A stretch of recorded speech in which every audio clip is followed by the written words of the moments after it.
자, 모니터를 보시면 시민들이 가장 궁금해하는 질문 3가지를 준비를 했습니다. 자, 하나씩 확인해 보도록 하겠습니다. 첫 번째 질문 열어주세요. 방역수칙을 위반해 현장을 목격했어요. 어떻게 해야 할까요? 가 질문입니다. 네, 아무래도 유흥업소나 다중이용시설을 이용하다가 방역수칙 위반한 현장을 목격하신 것 같은데 이럴 때는 좀 어떻게 대처를 하면 좋겠습니까? 일부 이제 좀 비양심적인 분들께서 종종 이제 좀 방역 수칙을 지키지 않는 것들을 좀 목격하게 됩니다. 그랬을 경우에는 그분들을 뭐 응징한다는 차원을 넘어서 우리 모두의 어떤 안전을 위해서 규칙이기 때문에 네. 당연히 신고를 좀 하셔야 되고요. 코로나19 방역 수칙 위반 신고센터가 있습니다. 네. 그 신고센터에 신고하시는 것들이 우리 시민들의 안전을 위해서 꼭 필요한 그런 행동이라고 생각합니다. 알겠습니다. 저는 또 개인적으로 보면은 가끔 이게 1단계, 2단계, 3단계에서 또 모이는 인원도 약간 변동이 있고 하잖아요. 근데 그 사이의 시기에 사실 누군가는 신고하면 이게 법적으로는 문제가 되는데 사실 그 인지가 안 된 상황이어서 약간의 그 오류가 생기는 일도 생기잖아요. 네. 그런 부분이 발생하는 거에 대해서는 어떻게 생각하시는지 궁금합니다.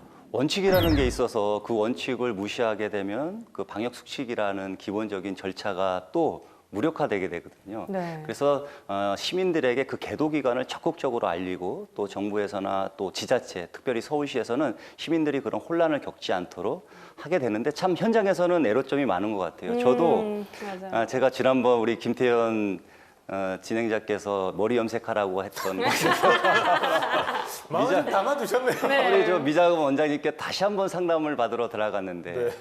4인 이상 면적 단위당 4인까지밖에 그 미장원에 출입을 할 수 없었던 거예요.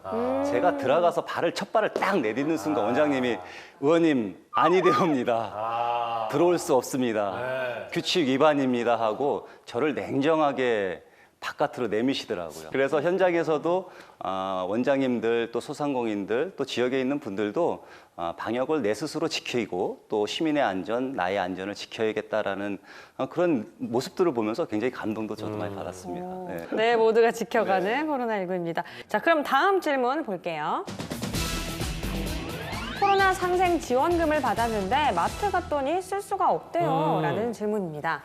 코로나 상생지원금은 이제 그 코로나19 때문에 굉장히 어려움을 겪고 있는 시민들에게 좀 도움이 되자는 차원에서 이제 국민들에게 신청을 받았고요. 네.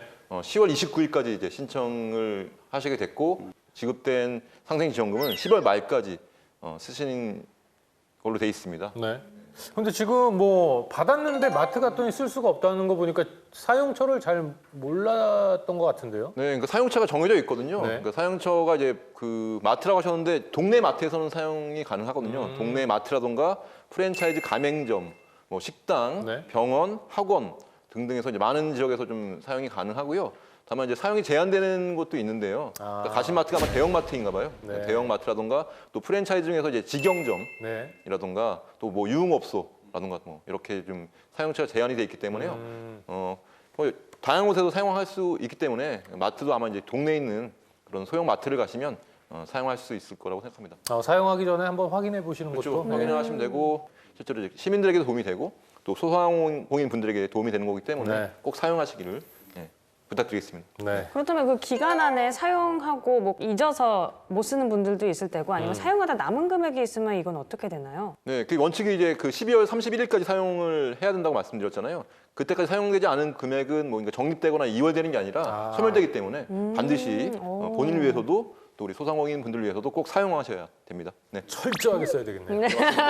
꼭 써야 되겠네요. 네, 그리고 서울시에서 이제 25개 구청 자치구라고 하는데 구청과 협의해서 총 1조 원 규모의 위기 극복 재난지원금을 저희가 네. 출연을 했습니다. 소상공인 지원에 대해서 한 2,753억 원 정도 저희가 지원하고 취약계층의 어려운 분들에게 1,351억 그리고 그 나머지 이제 피해 업종이라든지 피해가 있는 곳에 저희가 재난을 지원하는 여러 가지 금융 지원들을 같이 해서 소상공인들과 또 취약계층들 그리고 이 어려운 시기에 코로나를 극복하기 위해서 뭔가 갈급하시는 분들에게 조금이나마 도움이 되려고 저희가 최선의 노력을 다하고 있습니다. 네. 네. 자, 그럼 뭐 알겠습니다. 다음 질문 한번 확인해 보도록 하겠습니다. 장사가 너무 안 돼 대출을 받으려는데 신용도가 낮아서 안 된대요. 라는 내용의 심각한 질문 뭐 얘기인 것 같습니다. 소상공인 좀 살려야 되지 않겠습니까? 이 의원님 어떻게 생각하십니까? 네, 저도 사실 현장에서 굉장히 많이 이제 좀 민원을 제기받는 거거든요. 그러니까 이 어려운 시기를 좀 이겨내기 위해서 대출이라고 하는 것들이 꼭 필요한 분들이 있는데요. 실제로 이제 대출을 원하는데 갔더니 이제 굉장히 이제 문턱이 좀 있어서 여러 가지 것들을 요구하는데 거기에 좀 이제 못 미치는 부분이 있어서 뭐 대출이 안 된다라는 것들을 좀 많이 들었고요. 그래서 이제 그런 것들을 위해서 서울시에서 그 소상공인들을 위한 안심 대출을 좀 시행하고 있습니다. 네. 일명 사무 안심금융대출이라고 하는데요.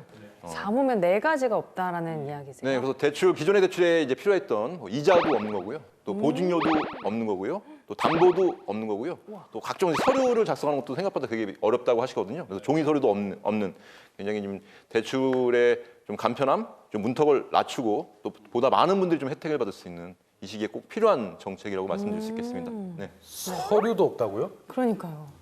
요즘 악용될 수 있는 사례는 없습니까? 그러니까 이제 서류라고 하는 게 종이 서류가 없고 대신 이제 온라인으로 서류를 띄기 위해서 여러 기관을 다니셔야 되잖아요. 근데 이제 온라인을 통해서 필요한 서류들을 이제 좀 은행에서 이제 뭐 지원을 받을 수 있는 거죠. 훨씬 시간을 좀 절약할 수 있다는 그런 장점이 있습니다. 근데 이런 그 정책들이 좀 알려지고 이러면 또 보이스피싱이 활개를 치더라고요. 네. 똑같은 이름을 가지고 뭐 대출을 해드리겠다고 문자 이런 거 오는데 이런 거는 그 홍보를 하나요? 직접? 문자를 받으시는 분들이 좀 많이 당하시는 분들이 좀 계시다는 얘기를 들었는데. 이번에 이제 사무, 네. 사대출이라고 하는 이 안심금융대출은 보이스피싱이랑은 조금 다른 개념인데요. 총 서울시에서 한 2조 원 규모의 대출 지원 제도를 하고 있는데 본인이 스스로 서울신용보증재단에 자기가 직접 찾아가요. 대출을 찾아가서 해야 되고 또 하나은행의 하나원 Q라는 모바일 앱을 통해서 본인이 네. 직접 신청하게 됩니다. 그 지원 규모는 업체당 심사를 하지 않을 경우에는 최대 2천만 원까지 네. 지원이 가능하고 그런데 나는 조금 더 많은 자금이 필요합니다라고 하면은 심사 제도를 통해서 최대 업체당 1억 원까지 저희가 금융 지원을 하고 있는데 지금 벌써 한 3조 3천억까지 예산 지원이 금융 지원으로 되고 있고 정말 현장에서는 은행 대출을 받지 못하는 소상공인들이 굉장히 많았거든요. 그건 네. 뭐냐면 여러 가지 대출 심사가 굉장히 까다롭고 네. 시간적인 소모 이런 것들에 대해서 우리 서울시의 사무 안심금융대출은 그런 제도들을 완화시켰기 때문에 더 소비자들이나 소상공인들에게 뜨거운 반응을 얻고 있고 이제 어느 정도 그 금액이 소진되어 가고 있습니다. 그래서 11월 초에 더 추가적인 발행을 지금 준비하고 있습니다. 자, 얼마 되지 않는 짧은 기간 동안 거의 다 대출이 네. 됐다는 거는 그만큼 또 힘들다는 어렵다는 반증이거든요. 거죠. 네. 네.